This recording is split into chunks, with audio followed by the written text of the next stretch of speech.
બસ હાલો. હા ભાઈ હા લાલિયા મને ખબર ચાલે ખેતરે આવું છે. એ મોટા ભાઈ તું ખેતરે ક્યારે જવાનો? બસ આ ગાડું જોડું એટલી જ વાર. ચાલ. અરે એક કામ કરતો જાજે ને. કામ એનું નહીં, મારું કરવાનું છે. ઓહો આવો આવો કાશીબેન.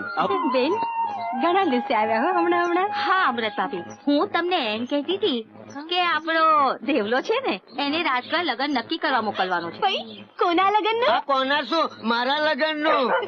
બસ લાલિયા ચૂપ ચૂપ. કાયલા મારા લગ્ન નું પાકું થાય એમાં તને કઈક વાંધો છે? એને તારા લગ્નનો વાંધો નથી, પણ એ એટલા માટે ફસે છે કે એને તારી જાનમાં આવું છે. હા ને?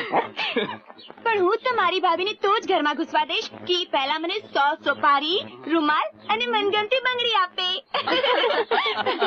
ઓહો આ છોડીને તો ઘરમાં ભાભી લાવવાનો ભારે હરખ. ભાભી